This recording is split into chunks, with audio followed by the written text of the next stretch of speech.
서울시 약사회 회원 여러분, 안녕하십니까? 오늘 정책토론회 사회를 맡은 서울시 약사회 선거관리원 정영기입니다.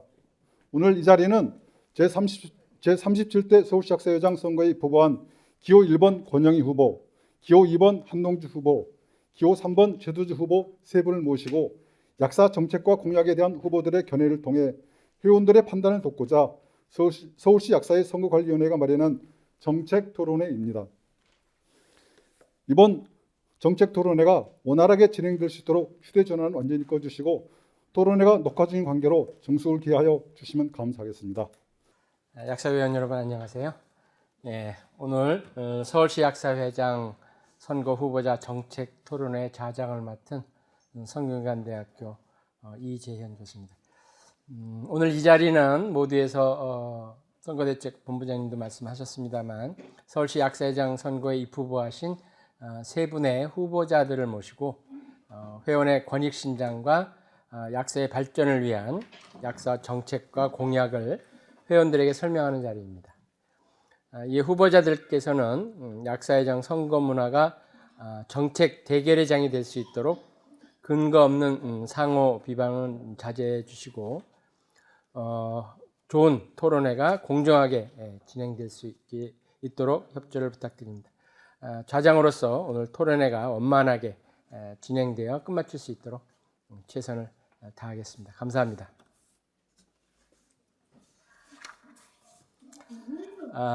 먼저 후보자 소개 및 진행 방법을 안내해 드리도록 하겠습니다. 편의상 정책토론에 참석하신 회장 후보자분들을 기호 순서대로 소개하도록 하겠습니다. 먼저 기호 1번 권영희 후보입니다. 기호 2번 한동주 후보입니다. 안녕하십니까. 기호 3번 최두주 후보입니다. 안녕하세요. 오늘 토론회에 정책토론회에 패널로 참가하신 분이 계십니다. 의학뉴스의 이찬종 기자와 약사신문 김용민 기자 두 분이 수고해 주시기로 했는데요. 이창종 기자님, 반갑습니다. 또 우리 김용민, 반갑습니다. 오늘 후보자와 패널 소개해 드렸고요. 토론회 운영에 대해서 간단히 설명을 드리겠습니다.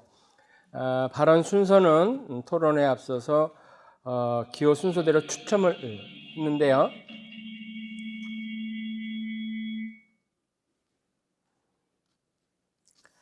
토론 주제는 미리 각 후보 측에 전해드린 3개의 공통 주제와 후보자별 1개의 패널 질의 그리고 상호 토론 순으로 진행될 예정입니다.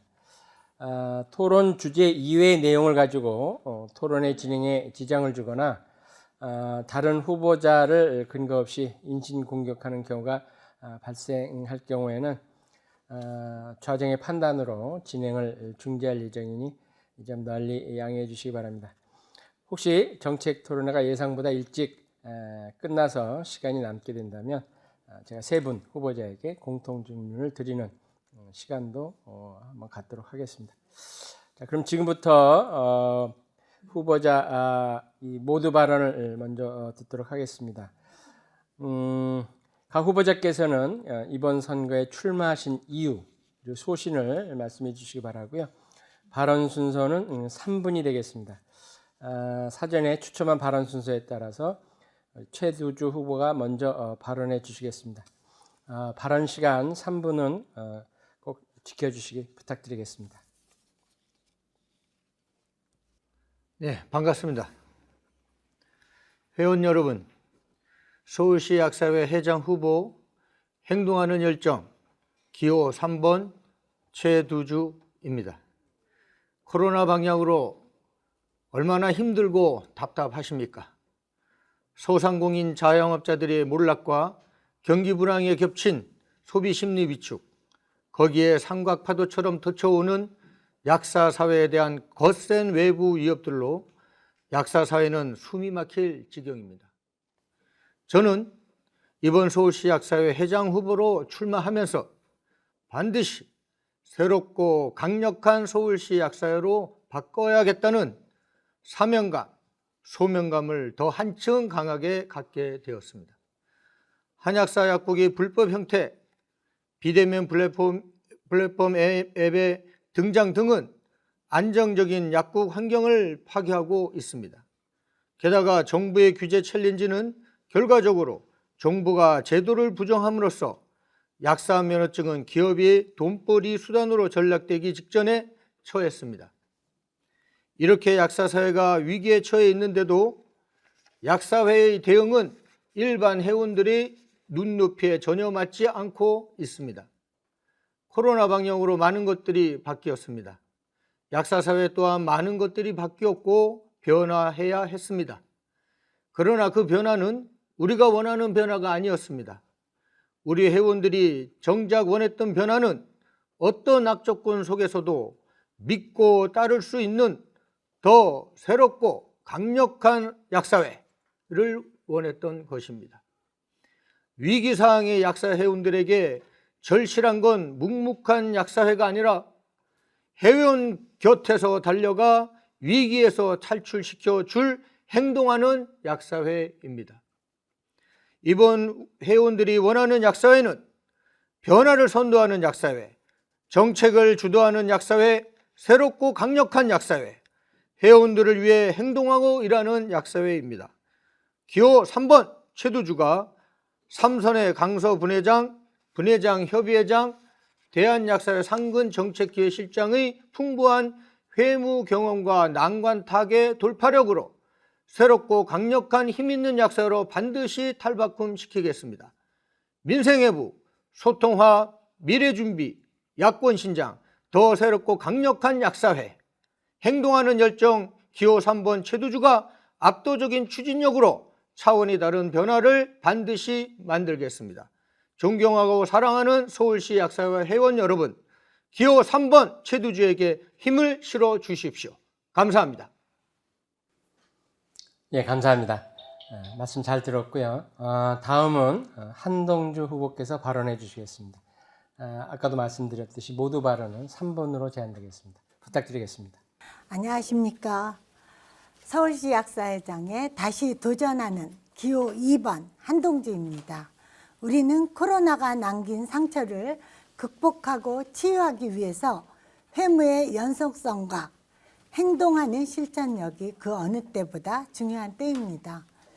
저에게 주어진 마지막 사명은 다가올 포스트 코로나 시대의 회무 경험을 접목시키는 것입니다.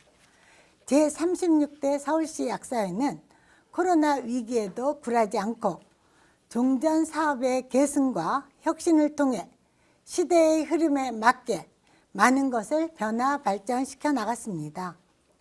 회원 권익을 지키기 위한 4대학 근절부터 불량약 근절, 온라인 판매 척결, 유사 포장 개선, 회원 민원 고충 해결에 이르기까지, 또한 24개 분의 사이버 연수교육과 화상교육의 새로운 패러다임을 만들고 건강서울 페스티벌을 온라인으로 개최하며 소통의 채널을 다양화하여 호평을 받았습니다. 그렇다고 떠벌리지 않았습니다. 존경하는 회원 여러분, 저는 한약사에게 고발도 당했습니다. 물론 무혐의입니다. 제가 한약사의 불법 행위에 강력하게 대응할수록 저들의 집중적인 타겟이 될 것이라는 사실은 잘 알고 있습니다. 그러나 두렵지 않습니다. 한약사의 불법 행태에 약사 면허의 권리가 빼앗기고 약사의 자존감마저 무너지는 두려움과는 비교조차 할 수 없기 때문입니다. 그래서 결코 멈추지 않을 것입니다. 회원 여러분, 지난 19일 한약 관련 약사법 개정안이 국회에 발의되었습니다. 이는 대한약사의 한약 관련 현안 TF 팀장으로서 적극 활동하면서 회원들과 함께 만들어낸 결과이며 약사법 개정안 국회 통과에 총력을 기울인 까닭입니다. 서울시 약사회장 선거는 1만여 회원의 권익을 대변하고 목소리를 낼 수 있는 일꾼을 뽑는 중요한 행사입니다. 말만 앞세우거나 한쪽으로 치우친 후보가 아닌 회원의 목소리에 귀 기울이며 연속성을 가지고 끝까지 실천하는 후보에게 힘을 실어주시길 바랍니다. 서울시 약사회장 3년을 발로 뛰며 각계각층에 종사하시는 회원의 생생한 목소리를 직접 들었습니다. 그 소중한 목소리가 모든 약사 회무에 울림이 되었습니다. 젊은 회원들을 회무에 적극 참여시켜 우리의 미래를 이끌어갈 인재를 키워낼 것입니다. 회원과 약사의 미래를 향해 행동하는 당찬 약사회, 약사는 하나입니다. 이 길에 기호 2번 한동주와 함께해 주시길 바랍니다. 감사합니다. 잘 들었습니다. 우리 다음은 권영희 후보 발언이 있겠습니다. 가급적 3분 시간 좀 준수해 주시기 바라겠습니다. 사랑하고 존경하는 회원 여러분, 기호 1번 약사를 사랑하는 권영희 서울시 약사회장 후보 인사드립니다. 저는 우리 약사들이 사회로부터 폄훼되는 것을 참기 어렵습니다. 그래서 사회 속에서 고마운 존재, 꼭 필요한 존재가 되도록 하기 위해서 사회와 소통하며 우리 약사들이 천성적으로 갖고 있는 몸과 마음이 아픈 환자들을 포함해서 사회적 약자를 돌보는 플랫폼으로서의 역할과 지역 주민의 건강관리자로서의 역할을 확대시켜 나가고자 노력해 왔습니다. 저는 약사의 직역을 확대하는 사업, 세이프 약국, 소녀돌봄 약국, 파지수거 어르신 돌봄 약국, 건강서울 페스티벌을 시작하고 만들고 확장한 사람입니다. 또한 시민들의 안전한 의약품 사용과 편의점 약 품목 확대를 막기 위해서 공공야간 약국 조례를 만들었고 연간 15억 예산을 책정하여 작년부터 37개의 공공야간 약국이 새벽 1시까지 운영되고 있습니다. 서울시로부터 1개월에 약 360만 원의 보조금을 지원받아 운영되고 있으며 시민들이 각광을 받고 있습니다. 제가 만든 모든 사업들 속에는 약사의 상담료가 들어있습니다. 우리의 양료 서비스가 처방 조제 하나에 국한되어 있는 것에서 벗어나 새로운 상대 가치를 만드는 근거가 되고자 하는 뜻이었습니다. 기호 1번 약사를 사랑하는 권영희는 말만 하는 사람이 아닙니다. 결과물을 내고 성과를 내는 사람입니다. 강한 추진력이 검증된 약사를 사랑하는 약사입니다. 위에서 언급했던 여러 가지 사업들은 모두 서울시 약사회 여약사 회장이 되던 첫 해와 시의원이 되었던 첫 해에 만든 사업들입니다.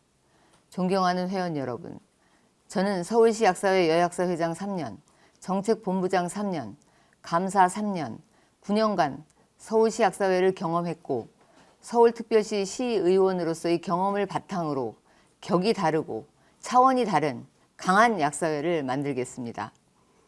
약사님들의 창과 방패가 되겠습니다. 우리는 약사, 약사는 하나. 우리는 자랑스러운 약사입니다. 기호 1번 권영희는 해내겠습니다. 감사합니다. 예, 감사합니다. 세 분 후보자들로부터 이번 선거에 출마하신 이유와 소신에 대한 이야기를 들었습니다. 다음은 후보자 공통 질의 시간인데요.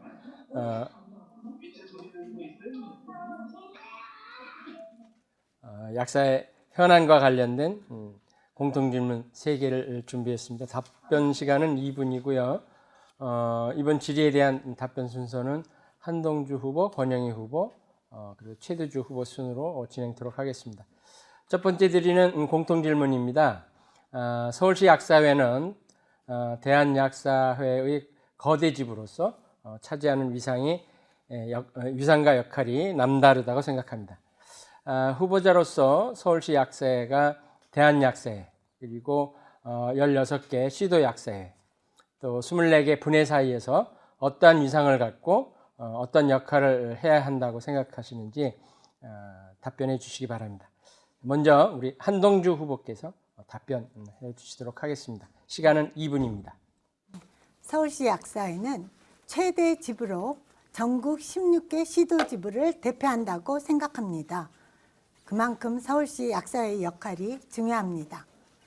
대한약사의 약사 정책에 협력해서 약사 직능의 미래를 만들어 가야 하는 반면에 회원의 이해에 부합하지 못하는 정책에 대해서는 건전하고 강력한 비판을 통해 바로잡아야 합니다. 회원들에 대한 이해와 정서는 24개 분회가 가장 잘 알고 있고 분회장들은 매일같이 회원들의 고충을 몸소 느끼고 있는 분들입니다. 이러한 요구들을 모아 대한약사회로 가감없이 전달하는 등 서울시 약사회가 징검다리가 되고 있습니다. 서울시 약사회는 16개 시도지부를 이끌어내고 민초 회원들의 이해를 대한약사를 통해 관철시켜내야 하는 중요한 역할을 담당하고 있는 것입니다. 이것이 제대로 이루어지지 않는다면 약사사회는 제 역할을 하지 못할 것입니다. 서울시 약사회가 항상 회원의 목소리에 귀 기울이고 회원의 이해를 모아내고 대한약사를 건인해내는 진정한 소통의 채널에 힘을 기울이고 있는 이유입니다. 감사합니다. 예, 감사합니다. 다음은 동일한 질문에 대해서 우리 권영희 후보께서 답변해 주시도록 하겠습니다. 역시 시간은 2분이 되겠습니다. 서울시 약사회는 책임감이 있어야 합니다. 서울시 약사회는 대한약사회와 협력과 견인 역할과 건강한 긴장 관계를 가져야 합니다. 이전까지 서울시 약사회의 모습에서 환골탈태해야 합니다. 서울시약 지부에서 할 수 있는 것이 별로 없다라고 자괴적인 표현까지 서슴지 않는 것 또한 현실입니다. 대학에서 결정한 사항을 성실히 수행하는 일 또한 중요하지만 이런 수동적인 모습뿐 아니고 적극적으로 제도 제정과 악법, 악습 철폐에 앞장서야 할 것입니다. 서울은 정치, 사회, 문화, 경제, 정책의 중심입니다. 서울에서 약사들의 목소리가 정책에 반영되고 서울이 살아야 대한약사회가 살고 약사사회가 삽니다. 한 예로 요즘 이재명 후보가 방문하여 국민적 관심까지 이끌어낸 공공야간약국에서도 찾아볼 수 있습니다. 공공야간약국은 제주도에서 최초로 시행됐고 대구, 인천, 대전, 성남 등에서도 시범사업을 하고 있습니다. 그것이 근거가 되었고 제가 서울시에서 시범사업이 아닌 본사업으로 하기 위해서 조례를 제정하는 과정에서 토론회, 학술 용역 등을 통해 조례를 제정하고 예산을 책정하여 시행할 수 있었습니다. 서울의 공공야간약국 연구 자료가 대학의 심야 공공약국 제안에 도움이 되었을 것이라고 생각합니다. 여당의 대통령 후보도 관심을 갖고 방문하여 국민적 관심을 가질 수도 있었다고 생각합니다. 또한 지부의 중심인 24개 분회는 매주 목요일 회원과 소통하는 날로 지정하여 분회로 찾아가는 서울시 약사회를 하겠습니다. 예, 권영희 후보님 답변 주셨고요. 제가 이제 그 토론에 앞서서 미리 이 시간을 다 정해서 운영하기로 했기 때문에 아마 시간이 초과되면 거기에 따른 표시가 모니터에 나타날 것 같습니다. 잘 유념해 주셔서 가급적 시간을 좀 지켜주시기를 부탁드리겠습니다. 다음은 최두주 후보님 발언이 있으시겠습니다. 역시 2분입니다. 서울시 약사회 지부는 16개 시도부 중에 가장 대표적이고 또 가장 규모가 크고 가장 책임감이 큰 지부임에 틀림이 없습니다. 그럼에도 불구하고 지난 서울시 약사회 집행부들은 많은 현안에 대해서 존재감이 없었다고 생각합니다. 좀 더 직설적으로 말하자면 대학 이중대 역할을 하는데 바빴다고 봅니다. 시급한 현안은 대학에만 맡기고 쳐다보고 있는 것이 아니라 서울시약이 거대 지부로서 직접 목소리를 내고 싸울 수 있었어야 됩니다. 제가 서울시 약사이제 된다면 누가 대한약사회장이 되든 대한약사회 이중대를 탈피하겠습니다. 협의할 것은 하고 견제할 것은 견제하고 투쟁할 것은 전면에 나서서 투쟁하는 것입니다. 타 단체에서 화살이 날아온다면 제가 직접 맞겠습니다. 그러려면 서울시 약사회장이 정책에 발가하고 과감한 행동력을 겸비해야 합니다. 저 최두주는 대한약사회 정책기획실장을 지내면서 많은 국회, 정부, 시민단체 등 두터운 인적 네트워크를 갖고 있으며 이 일은 저 최두주만이 할 수 있다고 생각합니다. 반면 분해와는 좀 더 적극적으로 소통이 필요합니다. 지금 집행부는 이 부분에서 매우 아쉬운 부분이 많다고 생각합니다. 최근 서울시 약사회가 주문 포털 사이트 사업을 외부 영리 회사와 MOU를 한 사실이 있습니다. 회원 약국의 주문 및 경영 정보가 고스란히 외부 업체에 노출되는 큰 문제가 있는 사업임에도 불구하고 분회장들의 몇몇 분회장이 반대하고 있음에도 밀어붙였다고 생각합니다. 저 최두주는 적극적인 소통으로 이런 문제를 해결하겠습니다. 예, 감사합니다. 서울시 약사회 위상과 역할에 대한 세 분의 답변을 들었고요. 두 번째 공통 질의를 드리도록 하겠습니다. 역시 답변 시간은 2분인데요. 이번에는 답변 순서를 바꿔서 권영희 후보, 최두주 후보, 한동주 후보 순으로 진행하도록 하겠습니다. 두 번째 공통 질의는 상품명 처방에 관한 것입니다.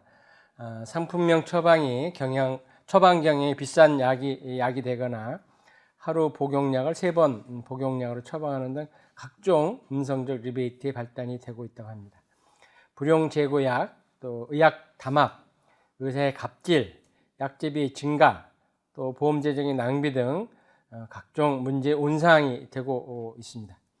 이에 대한 해법이 성분명 처방이라는 사실을 일반적으로 동의하고는 있습니다만 여타 특정 단체의 반대로 표로하고 있는 게 현실입니다. 성분명 처방을 도입하기 위해서 시도 약사회에서 할 수 있는 것이 무엇이라고 생각하시는지 아까 말씀드린 순서에 따라서 우선 우리 권영희 후보께서 답변해 주시도록 하겠습니다. 역시 답변 시간은 2분이 되겠습니다. 모든 것은 다 강한 의지가 만드는 것이다 라는 이 말씀을 먼저 드립니다. 우리는 20년 동안 굳어져 온 상품명 처방이라는 잘못된 제도에 매몰되어 있는 것은 아닌가 하는 자기 반성도 필요하다고 봅니다. 의지가 강해야 행동이 나옵니다. 성분명 처방은 안 될 것이라는 패배의식을 버립시다. 우리는 할 수 있다는 강한 의지와 자신감을 가질 때 그 앞에 제가 서겠습니다. 대국민 홍보와 대정부 설득과 대국회 협력과 타 이익 집단과의 갈등, 투쟁 등 우리가 행하여야 할 일 가운데 쉬운 것은 하나도 없습니다. 모두 다 우리는 약사는 하나다 라는 기치 아래 단합된 모습이 필요합니다. 서울지부 단독으로 할 수 있는 방법은 한정되어 있고 또한 모든 정책들이 대학과 긴밀한 협조하에 이루어지고 실행되어야 하듯이 대학과 협력과 긴장 속에서 대학을 견인하고 밀어주며 시너지 효과를 만들 수 있을 것입니다. 일단 구체적인 방안으로 2가지를 제안합니다. 차기 대학 집행부에서는 시민단체, 정부, 학계, 약사들로 구성된 성분명 처방 특별위원회 설치를 건의합니다. 연구 용역과 학술 토론회 등을 거쳐 성분명 처방에 대한 당위성을 널리 알리고 성분명 처방 법제화의 기틀을 만들겠습니다. 2번째로는 성분명 처방 시범사업 촉구를 할 것입니다. 이것이 문전 약국과 동네 약국을 동시에 살리기에 가장 의미 있는 제도인 것입니다. 저에게 자리가 주어진다면 제가 갖고 있는 모든 능력과 열정을 다해 앞장서겠습니다. 예, 감사합니다. 권영희 후보 답변에 이어서 이번에는 최두주 후보께서 답변해 주시도록 하겠습니다. 선거 때마다 후보들마다 빼먹지 않고 하는 공약이 성분명 처방이라고 합니다만 벌써 20여 년 동안 공약만 되풀이되고 있습니다. 후보께서 잘 알고 계시지는 모르겠으나 성분명 처방은 약사법에 명시되어 있습니다. 다만 의무화가 안 됐을 뿐입니다. 상대 직능 단체가 있어 설득이 안 된다면 밀어붙일 힘이라도 있어야 되는데 이마저도 현실적으로 어려운 점이 많습니다. 따라서 성분명 처방 의무화법은 추진을 하되 강력히 추진하되 이를 현실적으로 추진할 대안이 필요합니다. 저 최두주는 INN 처방이 현실적으로 대안이라고 생각합니다. INN은 주요 선진국에서 시행하고 있고 상당한 약제비 절감을 가져오고 있습니다. 스페인의 경우 1년에 2,500억 원에 넘는 약제비를 절감하고 있다는 자료도 있습니다. 이 제도가 도입되면 환자의 선택의 폭이 높아지고 동일 처방, 동일 성분 조제가 더욱 쉬워지고 제약사 측에서 약가를 인하하는 동기가 될 수 있습니다. 자연스럽게 건보 재정에도 도움이 되는 정책이라 우리 약사, 정부, 시민단체에게 모두 반대할 이유가 없습니다. 단 현실 상황에서 고려하여 추진할 때는 IN이 식약처 제품 허가 단계에서 출발하여 최종적으로 국제 일반명이 처방이 되어 사용될 수 있도록 단계적으로 추진되어야 합니다. 지난 대한약사 선거에서 두 후보 모두 INN을 외쳤습니다. 누가 대한약사회장이 되더라도 지속적으로 강력히 대한약사에 협조를 하여 빠른 시일 내에 INN 제도가 시행될 수 있도록 노력하겠습니다. 감사합니다. 네, 감사합니다. 다음은 세 번째 한동주 후보께서 답변해 주시겠습니다. 네, 성분명 처방은 의약품 리베이트 근절과 약제비 절감으로 보험 재정을 안정화하고 국민건강보험료 부담 감소, 의약품 오남용 및 약사의 조제권을 확립하고 의약 분업을 완성하는 데 반드시 필요한 약사의 오랜 수건입니다. 그러나 성분명 처방은 구호만 크게 외친다고 해결되지 않습니다. 상대 단체와 이해관계가 얽혀 있어 긴 호흡으로 접근해야 합니다. 한 걸음씩 목표를 향해 확실히 내딛는 것이 중요하다고 생각합니다. 먼저 사회적, 환경적 조건을 만들어야 합니다. 대표적인 것이 최근 대한약사와 서울시 약사회가 협업하여 입법 발의된 동일 성분 대체 조제의 간소화를 활성화하는 것입니다. 동일 성분 조제를 확대하여 건강보험료 재정 절감 이래는 사회적 인식과 분위기를 만들어가야 합니다. 이러한 분위기 속에서 처방 전에 INN 국제표준명을 명시하도록 추진하고 최종적으로 성분명 처방으로 갈 수 있을 것입니다. 서울시 약사회는 법안 통과를 위해 대한약사의 긴밀한 공조체제로 협업하고 투트랙으로 서울 시민들이 참여하는 수많은 건강 강좌 등을 통해 상품명 처방으로 인해 건강의료보험 재정 낭비와 이로 인한 부담이 얼마나 커지는지 적극 홍보하여 사회적인 공감대를 형성해 나가겠습니다. 예, 감사합니다. 성분명 처방에 대한 세 분의 입장을 들어봤습니다. 이번 공통질의는 한약사 관련 문제인데요. 역시 답변 시간은 2분입니다만 순서를 또 바꿔서 먼저 최두주 후보, 한동주 후보, 권영희 후보 순으로 답변을 듣도록 하겠습니다. 먼저 우리 최두주 후보께서 답변 시간 2분이고요. 한약사 문제에 대해서 답변해 주시겠습니다. 질의는 이렇게 정리를 해봤는데요. 한약사가 면허 범위를 벗어나 한약 제제가 아닌 일반 약을 판매하는가 하면 문전약국을 인수하고 약사를 고용하여 처방약 조제까지 하고 있어서 우리 약사 사회에 공분을 일으킨 바 있습니다. 이런 한약사 문제를 해결하기 위한 후보자들의 생각을 한번 들어보도록 하겠습니다. 최두주 후보 부탁드리겠습니다. 네, 후보님들은 약사법 모법 개정만이 답이라고 밝힌 바 있습니다. 이는 법을 잘 모르거나 현실감이 없는 발언에 가깝다고 생각합니다. 제가 대한약사정책실장으로 경험한 바 모법 개정이 얼마나 어렵고 힘든 일인지 잘 알고 있습니다. 발의 입법도 1%도 모법으로 개정되지 않습니다. CCTV법 등 국민이 90% 이상이 찬성함에도 발의한 지 3년이 지나 겨우 입법이 되었습니다. 또한 각종 심의를 거치는 과정에서 발의된 입법이 대부분 수정된다는 문제가 있습니다. 따라서 모법 개정에만 목매는 것이 아니라 모법 개정은 모법 개정으로 추진하고 상당히 현실적인 대체가 필요하다고 생각합니다.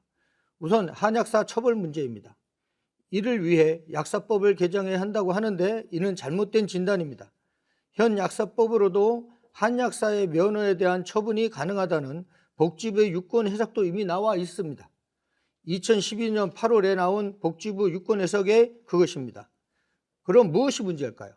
첫째, 복지부의 의지가 부족합니다. 제가 당선이 된다면 복지부 직무유기에 강력히 투쟁하겠습니다.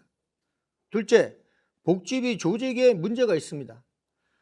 한약사 문제는 약무정책과장이 한의학정책관의 지시를 받는 구조입니다. 공문 조직상 과장이 상관을 거슬 수 없습니다.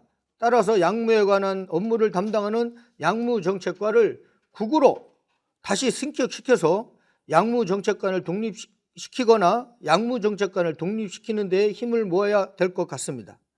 이와 더불어 한약제재 분리 및 병기 병안을 추진하고 약사법 시행규칙을 개정해서 병행해야 됩니다. 그리고 최종적으로 약사법 모법 개정에 접근하는 방안으로 나가야 됩니다. 예, 최대주 후보 답변 들었고요. 다음 한동주 후보 답변 부탁드리겠습니다. 한약사 문제는 보건의료 직능에 이해가 얽혀 있습니다. 이 문제는 단기적인 방안과 장기적인 방안을 조화롭게 매치시켜서 회원들의 의견을 모아 해결해 나가야 합니다. 첫 번째, 한약사가 면허 범위를 벗어난 비한약 제재를 판매하는 행위에 대한 처벌 근거를 마련해야 합니다. 그동안 처벌 조항이 없다는 이유로 한약사의 불법 행위가 방치되어 왔습니다. 다행히 지난 19일 국회에서 관련 약사법 개정안이 발의되었습니다. 모두 발언에서 강조했듯이 저 기호 2번 한동주가 대한약사의 한약 관련 TF팀장으로 활동하면서 얻어낸 결과이고 앞으로 법안을 통과시킬 수 있도록 모든 역량을 집중하겠습니다. 두 번째, 국민들이 자신들이 이용하는 약국이 한약국인지 약국인지 명확히 알 수 있도록 해야 합니다. 의료기관인 경우 국민이 의원인지 한의원인지 정확히 알 수 있습니다. 그런데 약국은 그렇지 못합니다. 이것은 국민의 알 권리에 심각한 침해이고 이를 방지하기 위해 노력해야 합니다. 세 번째는 마약류 등 관리 권한과 책임은 개설자에게 있는 만큼 한약사가 약사를 고용하여 처방 조제를 하는 것은 법으로 금지해야 합니다. 저 기호 2번 한동주가 하겠습니다. 관련 법안 발의를 통해 한약사 관련 문제 해결을 위해 이제 첫 발을 내디뎠습니다. 다음 단계로 나가야 할 것입니다. 저 한동주는 회무의 연소성을 가지고 법안 통과를 위해 또 한약사의 불법 행위 근절을 위해 온 힘을 집중하겠습니다. 네, 감사합니다. 권영희 후보님 준비되셨으면 답변 부탁드리겠습니다. 지난 10여 년간 모든 선거에서 공약으로 한약사 문제를 해결하겠다는 선언을 했지만 해결된 적이 없습니다. 그것은 집행부의 의지에 달려있다고 봅니다. 최근 서초동 대형 약국을 한약사가 인수하는 사례, 또한 반월당 상가의 우후죽순으로 생겨나는 초대형 한약국, 초남매, 상황은 심각합니다. 우리 굳은 의지와 결기로 임해야 한다고 생각합니다.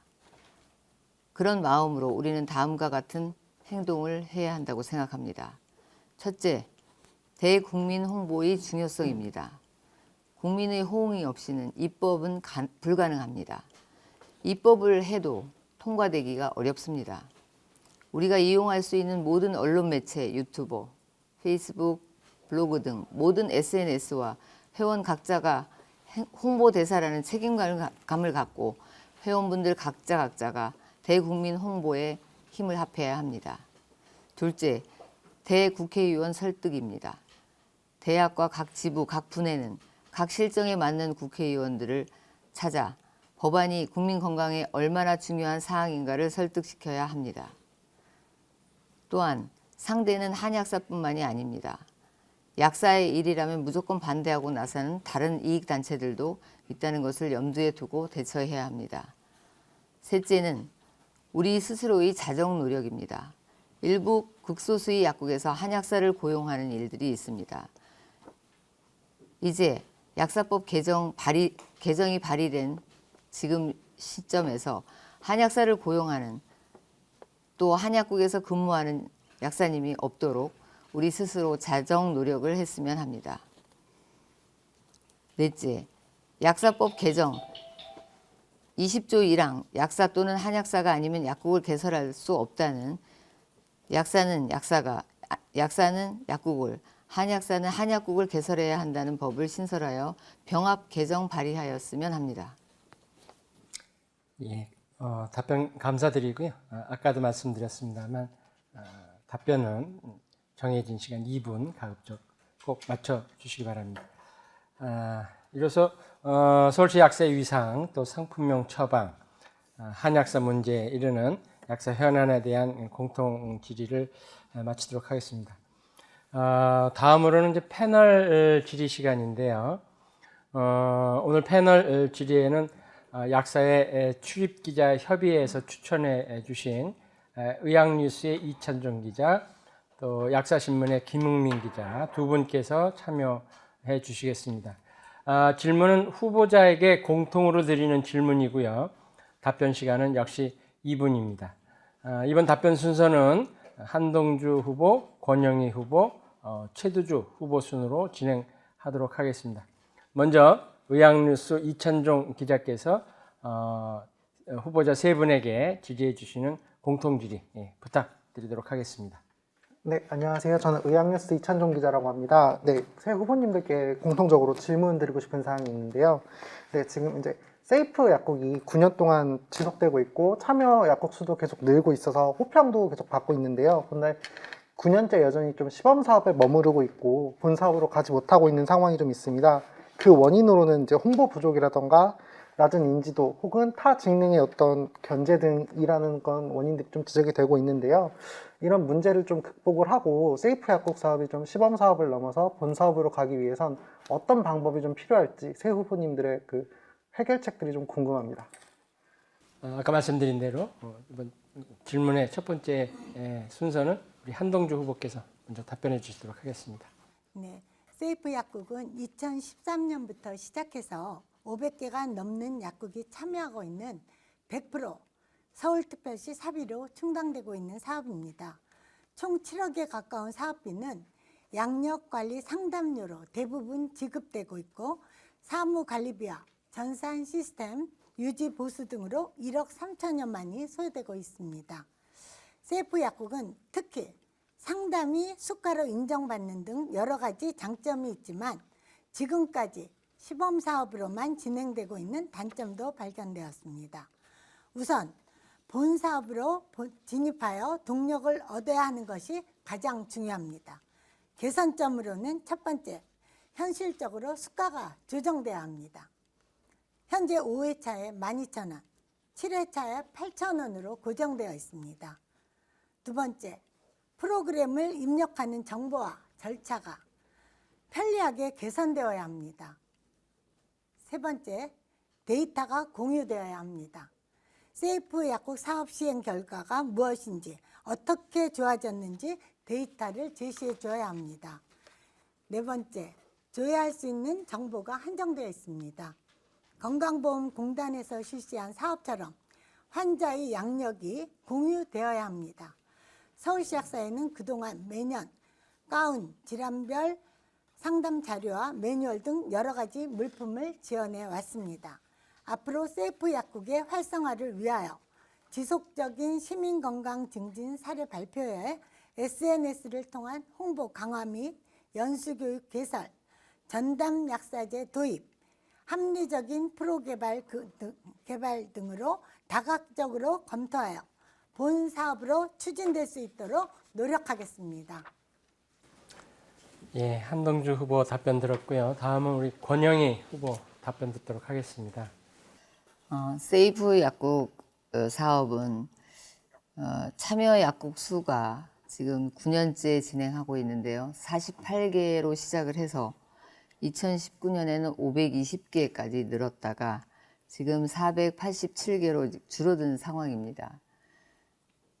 이 사업이 지금 수가도 조정돼야 하고 그리고 이제 데이터가 공유돼야 하는 그런 문제들도 있는데 우리 현장에 있는 우리 세이프 약국 사업을 하시는 약사님들의 애로사항을 우리 서울시 약사회가 얼마나 많이 찾아보고 또 그것을 해결하기 위해서 노력했는지에 대해서 질문을 하고 싶습니다. 서울시가 주관하는 사업이긴 하지만 이것은 서울시 약사회가 주관한다라고 생각을 하고 우리 사업을 하고 있는 약국을 적극 지원해야 합니다. 그리고 프로그램에 대한 문제점이나 사업을 진행하는 데 있어서의 부담을 서울시 약사회가 조사하고 또 개선점을 찾고 그리고 서울시에 항의하고 고쳐달라고 요구해야 됩니다. 그런 요구나 그런 대책, 대안 그런 것들이 부족했습니다. 지금 세이프 약국 사업에 대해서는 누군가가 지원하고 지지하고 있지 않습니다. 서울시 약사회가 나서서 우리 사업을 하고 있는 약국을 지원하고 약사님들을 지원하고 프로그램 개선에 적극 나서야 합니다. 제가 서울시 의원으로 있으면서 서울연구원을 통해서 학술 영역을 통해 결과물을 제안했지만 그런 것들이 그 다음에 이어지는 그런 개선이 없었습니다. 서울시 약사회의 적극적인 노력이 절대로 필요합니다. 예, 감사합니다. 마지막으로 우리 최두주 후보께서 답변해 주시겠습니다. 우선 시범사업 진행 시 일선 약사들은 약사의 미래 개발이라는 당찬 신념으로 불편함을 감수하고 맡은 직무를 잘 해내왔습니다. 참여 약사들이 피땀으로 소비자 만족도 등 그 결과도 매우 우수한 평가를 받은 바 있습니다. 그러나 이 사업의 가장 큰 문제는 근 10년 동안 본 사업에 올려놓지 못했다는 것입니다. 일단 지난 집행부가 이 사업을 본 사업으로 추진할 의지와 역량이 있었는지 의구심이 듭니다. 시범사업만 9년이라는 게 정상적인 일입니까? 약사들이 피땀을 제대로 결과 맺지 못한 책임은 반드시 져야 할 것입니다. 또 하나 우리가 우려하는 점은 본 사업을 진행하지 못함으로써 사업의 연속성이 우려된다는 점입니다.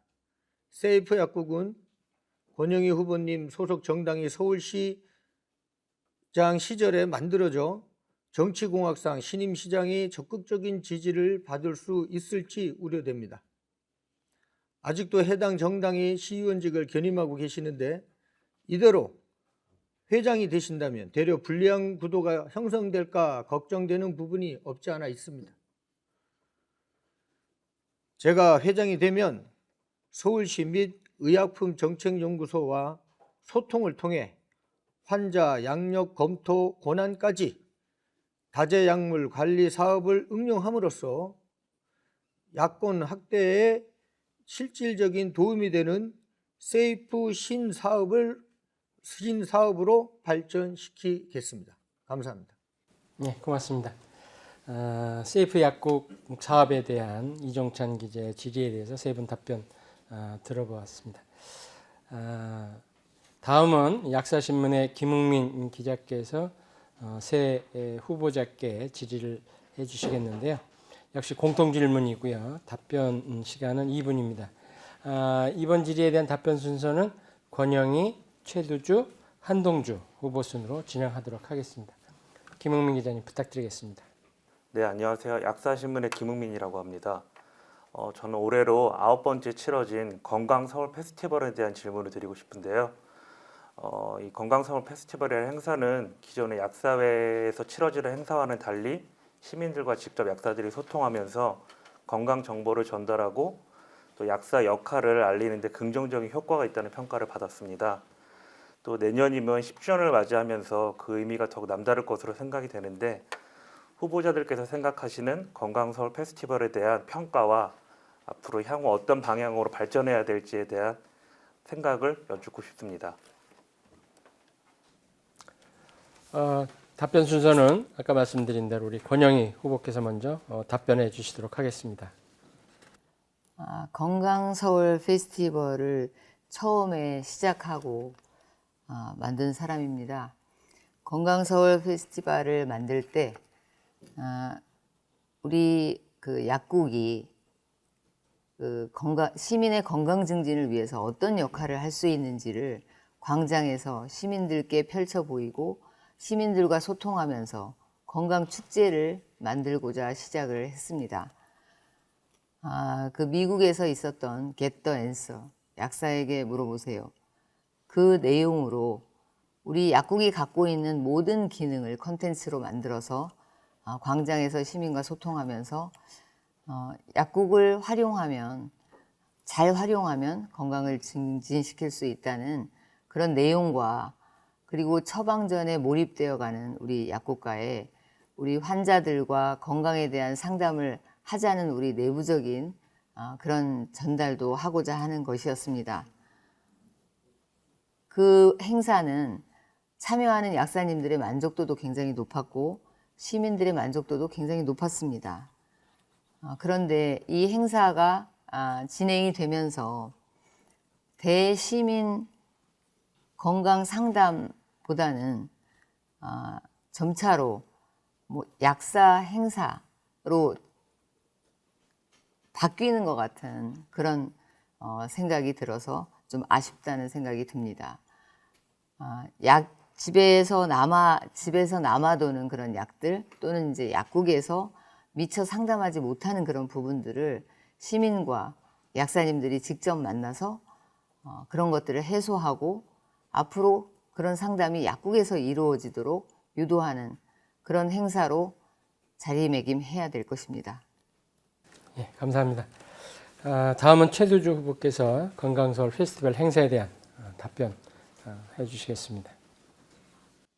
건강서울 페스티벌은 서울 시민의 약사 직능을 알리고 약사의 위상을 높이는 하나의 이벤트입니다. 앞으로도 시민과 소통하는 창구로서 정착하길 기원합니다. 하지만 이 행사가 서울시 약사의 대표적인 전시 행정이 되어버렸습니다. 시민 대상 이벤트로 기획되었지만 대규모 물자와 인력 동원에 비해 회원과 시민의 참여 부분에서 상당히 부족하다 생각합니다. 저 최두주가 회장에 당선이 된다면 앞으로 시민단체 등 참여의 저변을 넓혀 진정한 서울시 약사회와 서울 시민이 만드는 축제로 입지를 다지고 일회성 행사가 아닌 약사 건강 서비스 에비던스 및 양료 서비스에 대한 국민 의견 축적을 진행하겠습니다. 또 시민단체 등 참가자의 범위를 넓히는 점을 검토해 보겠습니다. 더하여 약사를 위한 좀 더 실질적인 대안으로 서울시 약사회 학술대회를 함께 제시하겠습니다. 약사들이 실질적인 역량 함량과 자신이 업무 분야에 직접적인 도움을 주는 행사를 적극 시행하는 것으로 생각하고 있습니다. 감사합니다. 예, 감사합니다. 다음은 한동주 후보께서 답변해 주시겠습니다. 두 분 후보님들의 말을 들으니까 코로나 시대에 이 바뀐 건강서울 페스티벌에 관심이 없으셨나 봅니다. 건강서울 페스티벌은 일반 시민들을 대상으로 한 약사들이 만든 진정한 소통 채널로는 유일합니다. 1000만 서울 시민의 건강을 생각하고 약사의 역할을 널리 소개하는 중요한 행사이며 이는 약사의 위상에도 큰 도움이 되었습니다. 취임 첫 해는 2019년에 약사 도슨트를 도입해 시민들에게 약국과 약사의 역할을 실질적으로 알렸습니다. 즉 건강서울이 목적하고 있는 바를 한 단계 업그레이드 시킨 것입니다. 2020년에는 코로나 위기로 인하여 매년 서울시청 광장에서 진행하던 오프라인 축제를 할 수 없어 중단될지 모르는 위기에 처했으나 저는 위기를 기회로 오프라인을 온라인 축제로 탈바꿈하여 진행하였습니다. 비록 코로나로 인해 진행한 비대면 건강축제지만 랜선약 3당소 등 다양한 건강 3당과 이벤트로 시민들의 높은 참여와 폭발적인 관심을 이끌어내는 듯 참여 연령대를 다양화하고 시간과 장소에 구애받지 않는 진정한 축제의 장으로 승화시켰습니다. 앞으로 위드 코로나 그리고 포스트 코로나 시대가 다가올 것입니다. 이는 다시 우리가 마주보고 건강 서울 페스티벌을 즐길 수 있다는 것이며 코로나 시대에 쌓아왔던 온라인 축제의 노하우와 이전에 경험하였던 오프라인 축제를 동시에 진행하여 이어나갈 것입니다. 다가오는 미래에 약사회가 뒤처지지 않도록 시민의 건강 증진과 건강 관리자로서 약사의 역할을 알리는 일에 끊임없이 길을 찾고 노력하겠습니다. 예, 한동주 수고하셨습니다. 두 분의 기자분들 패널 질의 참여해 주셔서 감사합니다. 다음보다 좀 적극적인 토론 순서를 좀 가져볼까 하는데요. 후보자 간 상호 질의 시간입니다. 이 상호 토론은 후보자 한 분이 주도권을 갖고 다른 후보자 2명과 각각 1대1로 질의 답변하는 방식입니다. 질의 답변 후에는 재질의 또 재답변 하실 수 있습니다. 질의 답변 시간은 각 2분이고요. 다시 질의하고 또 답변하시는 시간은 1분입니다. 후보자들께서 질의 답변 시간 잘 지켜주시길 바라고요. 상대 후보에게 질의하실 내용이 없으시면 생략하실 수도 있겠습니다. 먼저 최두주 후보께서 토론의 주도권을 갖고 2명의 후보자에게 질의하시겠는데요. 먼저 한동주 후보에게 질의해 주시기 바랍니다. 2분간 질의해 주시고요. 거기에 대해서 한동주 후보가 2분간 답변하도록 하겠습니다. 부탁드리겠습니다. 네, 한동주 후보님께 질의 드리겠습니다. 얼마 전에 그 보도자료에 따르면은 병역 대책 공중보건약사 도입 추진을 공약하셨습니다. 후보께서는 공중보건약사제 도입을 위한 복지부의 전향적인 재검토가 필요하다고 하셨는데 이 제도를 제대로 이해하고 있는지 이제 의문이 듭니다. 제 생각에는 복지부의 재검토를 하는 것이 맞는지 여기에 대해서 한번 말씀을 해 주십시오. 현재 전문 약제병은 약사, 제가 말한 거는 약사 관련 면허를 소지한 사람으로 자대 배치하여 군 병원 등에서 훈련받으면서 일하고 있고 약제 장교는 40개월로 기간이 너무 길고 관련 직능을 발휘할 수 없습니다. 양무지 군무원은 5급 6급 군필 군면제자로서 공무원 신분이고 병역 의무와 관계가 없습니다. 감염병을 거치면서 공공병원이 부족하고 공공의료 전달 체계가 구축되지 못하고 있는 상황에서 취약지역의 국공립병원과 대부분 야간 약국에 약사 인력 확보가 어렵고 이는 약대 정원을 늘린다고 해결된 문제가 아닙니다.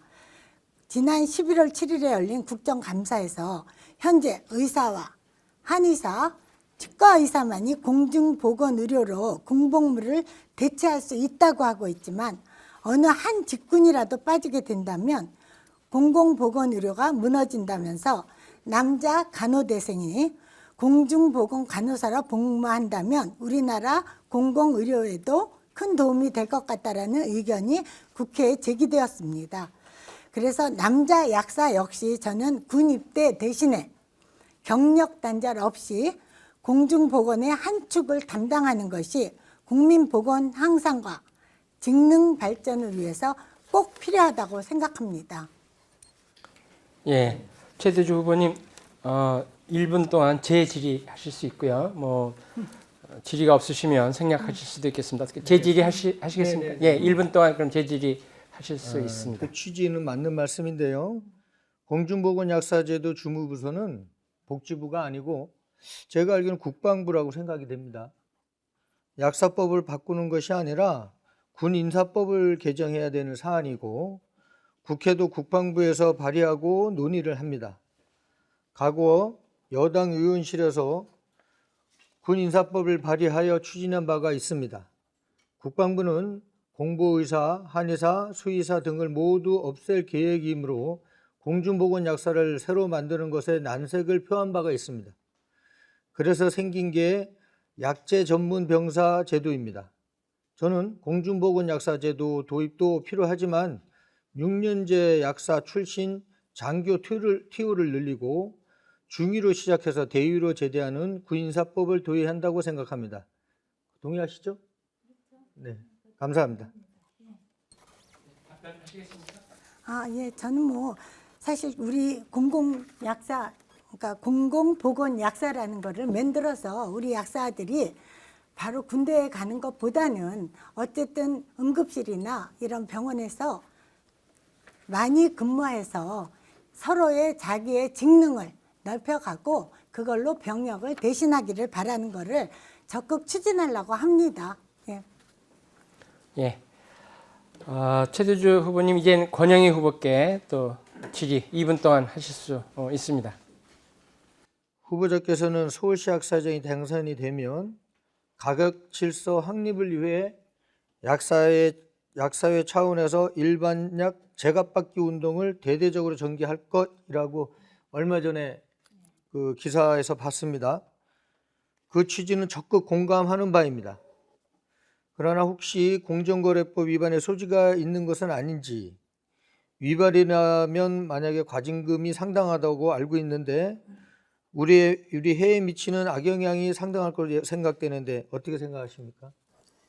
제가 말씀드린 일반의약품에 대한 그 안정화 정책은 과거에 그 제안되었던 이제 재판가라는 그런 그 제도를 통해서 그 판매가의 10% 범위 내에서 표준 소매가하고는 달리 그런 그 제도를 만들면서 현실적으로 현장에서 진행될 수 있는 그런 제도를 만들어 나가고자 합니다. 지금 그 있는 그 가격 자율화 제도 안에서가 아니라 새로운 제도를 함께 만들어 가고자 하는 것입니다. 네, 답변 되신 것 같고요. 어떻게 최대주 후보, 권영희 후보 재질의 하시겠습니까? 간단하게 한번 더 해보겠습니다. 네, 뭐 저도 뭐 가격이 너무 이제 흐려지고 이러는 거에 대해서는 오히려 가이드라인을 저기 제시를 하겠다는 그 생각은 맞는 것 같습니다만은 어쨌든 만약에 공정거래법에 위촉이 되는지 그 정도는 좀 더 생각해 볼 문제라고 생각합니다. 근데 후보께서는 예전에 이영민 서초구 그 회장 시절에 가격 질서 난매로 인한 적발된 사실이 있다고 얘기를 합니다. 이 자리에서 그것에 대해서 그 당시 일에 대해서 어떻게 생각하는지 질의하고 싶습니다. 그 부분에 대해서는 아마 한 23년 전 일인 것 같은데요. 저희 서초구에 대형 남매 약국이 들어왔습니다. 그래서 서초구 전체가 임시총회를 열고 거기에 대처하는 제가 소속된 반이었는데요. 우리 반도 그 긴급 총회를 열고 긴급 회의를 열어서 이걸 어떻게 퇴치할 것인가를 논의하면서 그때 내린 결론이 우리도 같이 가격을 내려서 그 약국을 축출하자라고 결론을 냈습니다. 그래서 그 방법으로 그 주변의 약국들이 함께 동참하면서 만들어졌던 어떤 그 단기간에 만들어졌던 일이고 저는 그 이후로 하늘을 우러러 부끄러움이 없는 그런 가격 질서를 지키고 있습니다. 네, 감사합니다. 이번에는 한동주 후보께서 두 명의 후보자들한테 질의하는 시간인데요. 먼저 권영희 후보한테 2분 동안 질의하시고 권영희 후보께서 또 2분 동안 답변하는 그런 시간을 갖도록 하겠습니다. 질의해 주시죠. 저는 지난 임기 동안 법안 발의를 위해 수없이 국회를 방문하였습니다. 그리고 결실을 맺었습니다. 그 이유는 제가 당적이 없고 보수, 진보에 구애받지 않았기 때문입니다. 약사 회원의 권익을 향상시킬 수 있다면 좌우를 가리지 않고 만날 수 있는 모든 국회의원들을 찾아다녔습니다. 서울시 약사회장이라는 직함은 서울시의 모든 약사회원의 전체를 대표하는 이익 집단의 수장으로 회무를 진행해야 한다고 생각합니다. 저는 약사당입니다. 그러나 권영희 후보는 더불어민주당 소속이라 업무 수행 때 소속 정당의 영향을 받을 수밖에 없어 중립적인 약사의 회무가 불가능한 것으로 보여 걱정하시는 분들이 꽤 많습니다.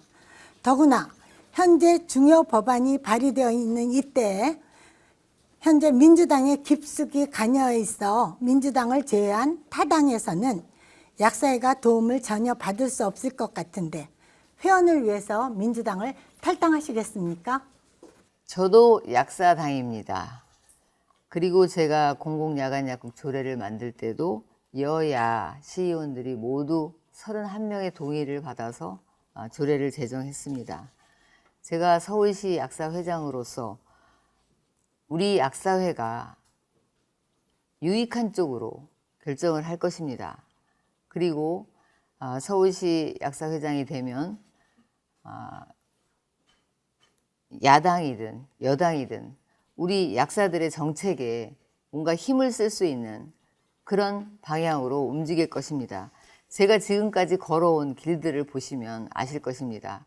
모든 것의 결정은 우리 약사사회가 유익한 쪽으로 방향을 정해 나갈 것입니다. 너무 염려하지 않으셨으면 좋겠습니다. 네.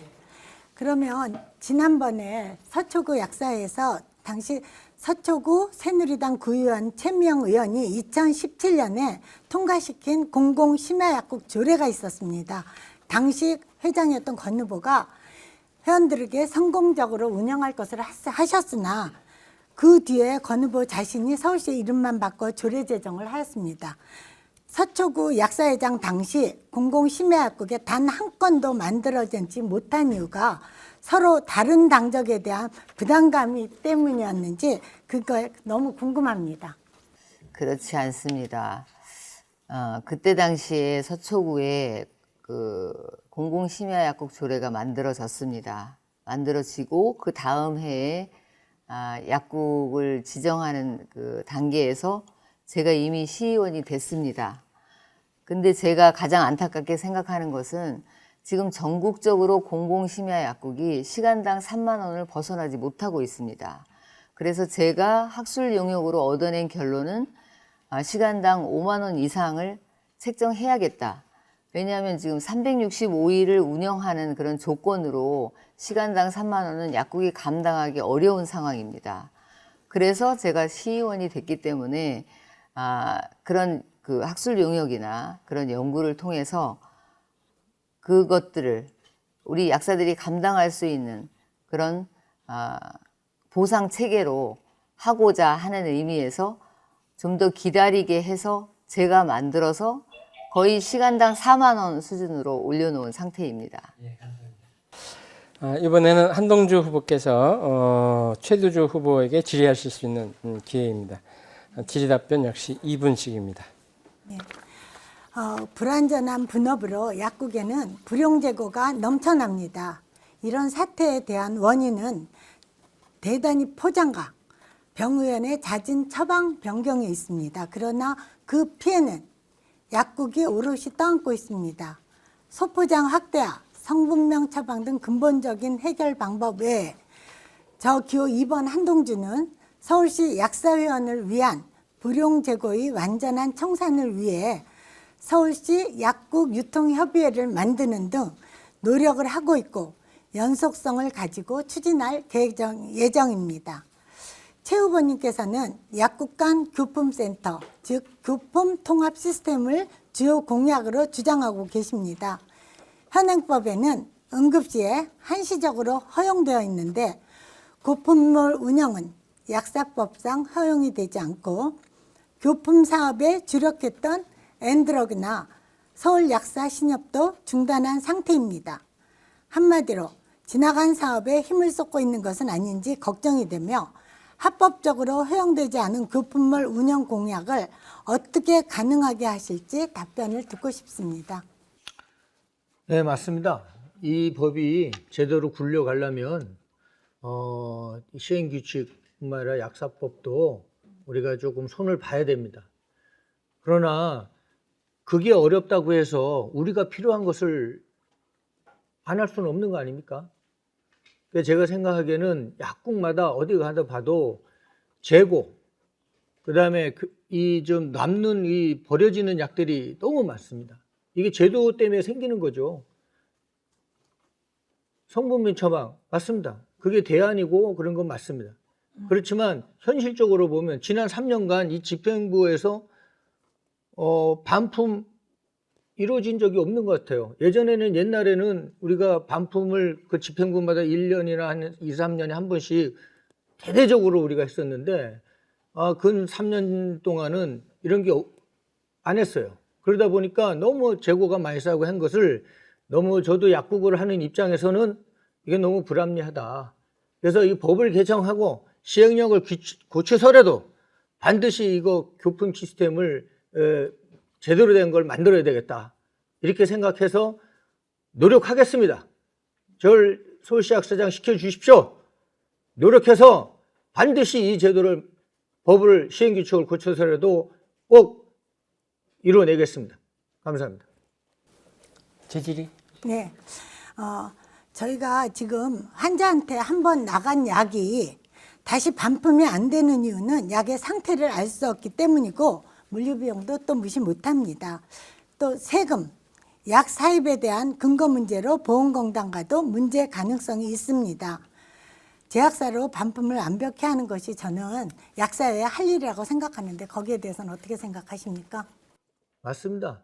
제약사에서 완벽하게 반품을 받아주고 완벽하게 우리 회원들한테 보존을 해준다면 무슨 이런 시스템이 필요하겠습니까? 제도적인 탓이죠. 그렇지만 지금 그 현실이 그렇지 않지 않습니까? 지금 뭐 도매상 같은데 좀 큰 도매상 같은 데는 거의 뭐 7, 80억 뭐 이상의 그 반품을 갖다 놓고 이 제약업계에서 받아주질 않아요. 그래서 우리 국회에서 지금 대한약사에서 지속적으로 반품 의무화법을 만들려고 하고 있지 않습니까? 근데 이것도 상대 증리 당체가 있으니까 제대로 이루어지질 않고 있어요. 이런 분통 터진 일이 어디 있겠습니까? 그래서 이 반품 의무화법이 만들어지기 전까지는 우리가 이 교품 시스템 이것을 활성화해서 조금이라도 우리가 회원들한테 그래도 위안을 줘야 된다고 생각합니다. 예. 예, 감사합니다. 한동주 후보께서 권영희 후보와 최두주 후보한테 질의해 주셨고요. 이번에는 우리 권영희 후보 순서죠. 권영희 후보께서 최두주 후보와 한동주 후보에게 질의하실 수 있는 그런 시간을 갖도록 하겠습니다. 한동주 후보한테 먼저 질의해 주시기 부탁드립니다. 한동주 후보에게 질의하겠습니다. 세이프 약국이든 건강서울 페스티벌이든 공부를 해갖고 오신 것 같습니다. 이 세이프 약국 사업을 제가 진행을 하면서 가장 힘들었던 것은 그 분해에서 뭔가 사업이 어렵다고 생각해서 참여를 안 하려고 했던 그런 그 부분이었는데 그 양천구 분회장으로 계실 때 그 사업 참여를 가장 늦게 참여하신 것으로 제가 알고 있습니다. 이제 이론은 공부할 수 있지만 현장의 어려움을 해소하는 데는 항상 현장에서 회원들의 어려움을 알고 그것을 해결하려고 노력하는 의지가 필요하다고 생각합니다. 그리고 안타깝게도 지난 선거의 소송으로 2심에서도 벌금형이 확정되어 대법원에 항고하신 것으로 압니다. 재선이 되어서 3심에서 벌금형이 확정이 되면 회장직을 못할 수도 있는데 이것에 대해서 어떻게 생각하십니까? 세이프 약국을 그 당시에는 너무 어려워서 우리 회원분들이 이게 하다 보니까 너무 복잡해서 못했고 그런 거는 있습니다. 그 당시에 양천구만 늦게 한 게 아니라 여러 개 분해해서 시작을 안 했던 것입니다. 아까 말씀하셨듯이 처음에 시작할 때 세이프 약국을 한 약국이 적지 않습니까? 그 뒤에는 지금 진행이 되고 있는 거고요. 또 그 명예훼손 건에 대해서 말씀드리면 그 명예훼손이라는 것은 사실을 직시해도 명예훼손이 됩니다. 제가 그때 1심에서 무혐의가 났습니다. 그거는 제가 한 기록은 솔직히 신문 보도에 있는 것들을 다 얘기 드린 것입니다. 한 글자도 고치지 않았습니다. 그 내용 여러분들 아시겠지만 연수교육 2,850만 원권 조찬희 회장님 건이었습니다. 그분 집행유예 받으셨죠. 또 가계약건입니다. 대한약사회회관은 우리 약사들의 것입니다. 그래서 우리 그거를 가계약을 해서 본인 통장에 갖고 있었던 그런 문제가 불거졌으니까 저는 후보자로서 우리 후보자가 알 권리가 있습니다. 우리 회원들은. 그래서 후보자의 그거를 알 권리가 있어서 제가 한자도 고치지 않고 그대로 진행을 했습니다. 그래서 어쨌든 뭐 지금 대학에 가 있지만 대법원에 가 있지만 그거를 된다고 해서 제가 서울시 약사회장이 된다고 그 법으로는 상관이 없습니다. 피선거권에 전혀 지장이 없고요. 그 일에 대해서는 지금도 저는 떳떳합니다. 여러분들이 찾아보면 아실 겁니다. 기자분이 썼는데 왜 기자는 명예훼손을 안 당하고 저는 명예훼손을 당했겠습니다. 그거를 물어보시는 권영희 후보님은 아마 내용을 잘 알고 계시는데 얘기를 하셨고요. 저는 네, 그 정도까지 하시고요. 어떻게 권영희 후보 재질의 하시겠습니까? 공직선거에서도 벌금 100만 원 이상이면 5년간 출마를 할 수 없습니다. 지금 현재 그 선거법, 우리 약사회 선거법에 저촉되지 않는다고 해서 문제가 없는 것은 아닙니다. 그리고 또 하나는 그 세이프 약국 그 지원에 관해서 올해는 아무것도 그 세이프 약국의 지원을 안 한 것으로 제가 압니다. 제가 감사합니다. 세이프 약국은 현장에 어려움이 있으면 약사회 집행부가 그것을 찾아서 해결하려고 서울시청을 정말 그 문지방이 닳도록 드나들면서 그걸 개선해 주려고 노력해야 됩니다. 서울시 약사회 회장이 누구냐가 정말 중요합니다. 이상입니다. 예. 세이프 약국에 대해서 본인이 하셨다고 계속 얘기하는데 지금 민주당이 굉장히 시의원들이 거의 2명 빼고는 민주당 시의원입니다. 국민의힘. 그런데 그런 때 이거를 왜 본사업으로 못 올려놓으셨는지 나는 그게 정말 궁금합니다. 권영희 회장님이 그렇게 세이프 약국에 애정을 갖고 열심히 일하시는데 이거에 대해서는 꼭 본사업으로 나는 올려놓기를 바랬습니다. 근데 그거는 안 하신 거는 굉장히 안타깝고요. 각 단체마다 자신들만의 선거법이 있습니다. 저는 이거에 대해서는 그렇다면 제가 이렇게 후보로 등록할 수도 없었을 겁니다. 그런 거를 잘 알고 계실 텐데 법을 한번 보셨으면 전혀 문제가 없고 제가 명예훼손 당한 것에 대해서도 저는 우리 회원들한테 알린 것에 대해서는 별로 부담스럽지 않습니다. 저는 후보는 정직해야 된다고 생각합니다. 네. 제가 짧게 한 번 권영- 할 수 있을까요? 제 질의는 제한이 되어 있고요. 한 번으로. 예, 죄송합니다. 예.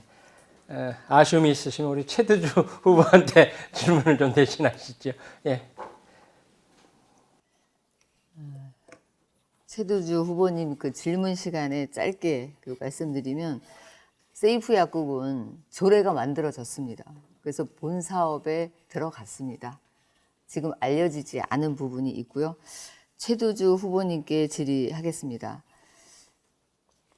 전 조찬희 회장님 집행부 시절에 오른팔 역할을 하셨던 정책실장을 지내시면서 34대 서울시 약사회 선거 후보 매수권으로 징계를 받아서 2년간 피선거권이 박탈되었다가 복권되신 적이 있습니다. 진정한 서울시 약사 회장에게 정치적 사형 선고를 김종환 서울시 약사 회장에게 정치적 사형 선고를 하기 위해서 희생양으로 억울하게 당했다는 소문이 있는데 본인이 직접 해명을 해주시기 바랍니다. 뭐 희생양 뭐이라면 있을 수도 있습니다. 그러나 그때 당시 어쨌든 뭐 합법도 법이고 윤리위원회 결정이 있었기 때문에 뭐 저는 뭐 그걸 받아들였고요. 그렇지만 진위가 곡해된 부분이 상당히 있습니다. 그래서 그런 당시에 그 집행부의 그 결정에 대해서는 도저히 받아들일 수가 없어서 제가 사표를 내고 그 집행부와 연을 끊었습니다. 거기에 대해서 뭐 더 그 집행부에 대해서 뭐라고 얘기하고 싶은 생각은 없습니다. 분명히 말씀드리는 것은 후보 매수 행위나 뭐 이런 건 절대 없었습니다. 그 당시에 그 의약품 슈퍼 판매가 그때 당시에 10년 전에 나가고 우리 회원들이 대한약사회 집행부의 교체를 강력히 원했기 때문에 어렵고 힘들고 아주 어려운 결정이었지만 스스로 결정을 했습니다. 단지 그때 저를 지지했던 많은 분들에게 끝까지 함께 못한 부분에 대해 있어서 여기서 다시 한번 진심으로 사과드립니다.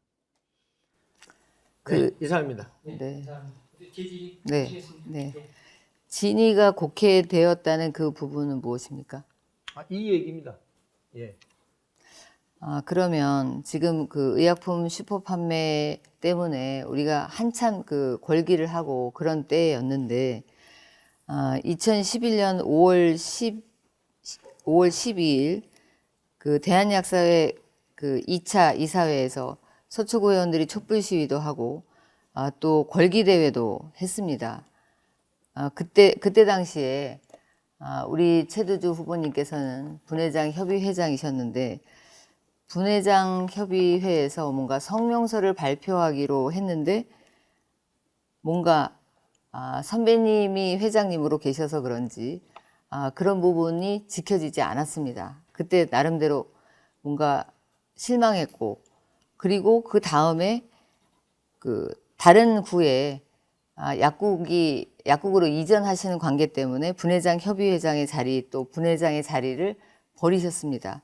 거기에 대해서 한 말씀 해주시기 바랍니다. 말씀드리겠습니다. 제가 협의회장 시절에 여기 지금 바로 옆에 계시는 제가 협의회장이었고 한동주 회장님이 협의회 총무님이셨어요. 그때 당시에 협의회 사상 처음으로 회비 이외에 저희가 성금을 각출을 했습니다. 500만 원씩 각출을 해서 1억 원의 투쟁 성금을 만들었습니다. 그때 당시에 서울시 약사회 집행부의 투쟁의 강도가 너무나 저희가 맞지 않았기 때문에 그 1억 원의 성금을 만들어서 사상 최초로 버스에다가 광고를 했습니다. 광역버스 시내 노선에다가 국민의 부당함을 알리는 최초의 버스 광고도 했고 투쟁도 했습니다.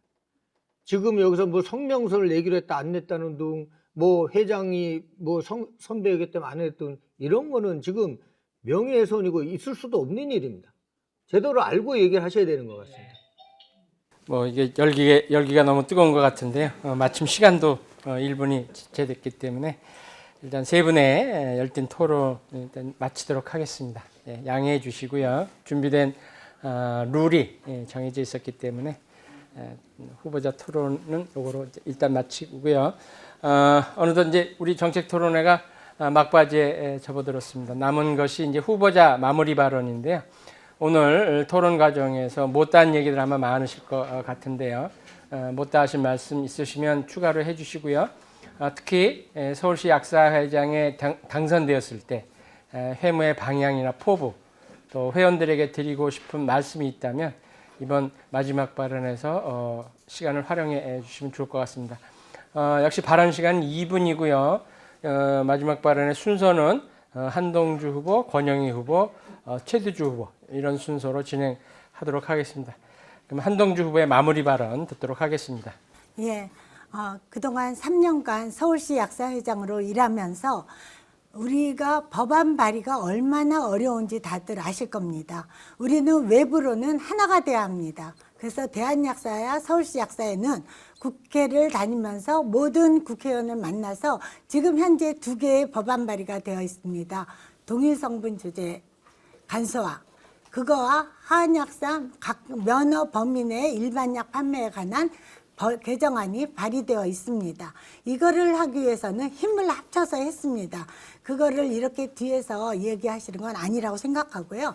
한약국에 대해서 지금 법안 발의가 통과하려면 정말 오래 걸린다고 생각합니다. 그래서 저는 한약국에 일반약 판매하는 거 이런 거에 대해서 물류 유통 과정을 굉장히 집중적으로 보고 있습니다. 그거에 대해서 노력할 것이고 우리 회원들이 피해를 안 보도록 끝까지 열심히 하겠습니다.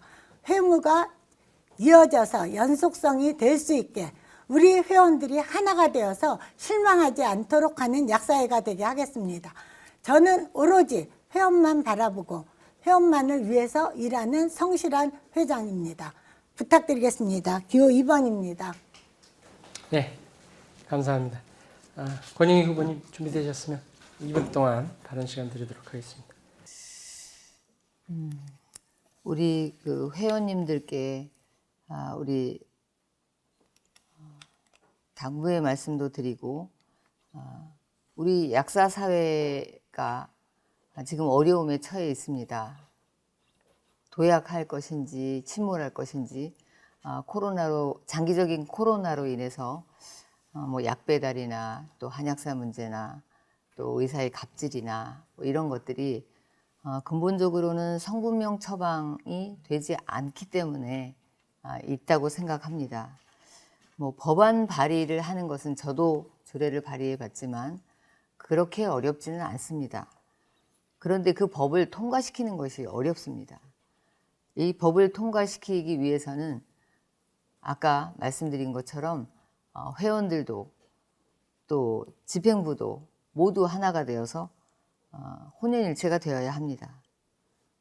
우리 서울시 약사회는 회원들의 민생도 물론이지만 정책도 또 대관도 또 전문성을 강화하는 교육도 또 우리 약사를 홍보하는 홍보도 매우 중요한 위치에 있습니다. 말은 하기가 쉽습니다. 제가 했던 여러 가지 정책들은 결과물을 만들어냈습니다. 결과물을 만들어내는, 성과를 내는 그런 약사회장을 선택해 주십시오. 기호 1번, 권영희는 해내겠습니다. 약사를 사랑하는 마음, 열정, 투지, 누구 못지않다고 생각합니다. 우리 약사님들이 창과 방패가 되겠습니다. 빼앗기지 않겠습니다. 되찾아오겠습니다. 권영희가 하겠습니다. 감사합니다. 네, 감사합니다. 마지막으로 우리 최두주 후보께서 마무리 발언 해주시죠. 존경하는 서울시 약사회 회원 여러분, 저 최두주는 삼선 부회장이 대한약사회 정책실장의 경험도 있었습니다. 한약사 문제, 약배달 문제, 성분명 처방 의무화와 더불어 반품 정산 문제, 잦은 약가 인하와 의약품 품절 문제 등 수많은 현안이 있습니다. 회장이 정책에 어두우면 현안을 절대 다룰 수 없습니다. 회장이 해결에 대한 열정이 없으면 빈 공약이 됩니다. 회장이 걸맞는 경력이 없으면 풀지 못할 난제들입니다. 저는 과거 정부, 국회, 시민단체, 타직력 단체와 활발히 협의하고 소통해온 경력과 인맥을 바탕으로 난제를 하나씩 헤쳐나가겠습니다. 계래나 바위를 치는 한이 있더라도 뒷짐지고 있지 않겠습니다. 투쟁하면 회장이 맨 먼저 나설 것이고 우리 회원이 한 사람이라도 아프면 같이 아파하는 회장이 되겠습니다. 타 직역이 약사를 공경한다면 제가 대신 화살을 맞겠습니다. 또한 분회장 3선을 하면서 회원과 소통에 큰 역할을 했다고 자부합니다. 회원의 어려움을 경청하고 회원의 잔소리까지 놓치지 않겠습니다. 지난 3년 약사사회가 달라진 것이 무엇이 있습니까? 해결된 현안이 얼마나 있습니까? 과제를 해결 못하니 하나하나 쌓여서 현안이 되어 돌아오고 있습니다. 저 최두주를 당선시켜 주시면 3년 동안 현안에 스마트하게 대처하겠습니다. 또한 4차 산업혁명 시대를 맞이해서 미래를 준비하고 앞서가는 회장이 되겠습니다. 기호 3번 최두주를 당선시켜 주십시오. 감사합니다. 예, 세 분 마무리 발언 잘 들었습니다. 오늘 토론회를 준비해 주신 김종환 선거관리위원장과 선거관리위원회 여러분, 또 적극적으로 토론에 임해 주신 세 분의 후보자분들, 특히 패널로 참여해 주신 의학뉴스의 이찬종 기자와 약사신문의 김흥민 기자께 감사 말씀드립니다. 모두들 수고 많으셨습니다. 오늘의 토론회가 회원들의 후보자를 선택하는 데 도움이 되기를 바라고요. 남은 선거운동 기간 동안 공정한 선거가 이루어지기를 기대해 봅니다. 아울러서 장시간 동안 토론회를 시청해 주신 회원 여러분께 감사 말씀을 드립니다. 이번 토론회 녹화 영상은 서울시 약사회 홈페이지에 게재해서 회원 여러분들이 후보자의 정책과 공약을 살펴볼 수 있도록 할 예정입니다. 회원님들께서는 차기 서울시 약사회를 이끌어갈 적임자를 현명하게 선택해 주시기 바랍니다. 오늘 자정을 맡았던 이재현입니다. 토론회 마치도록 하겠습니다. 감사합니다.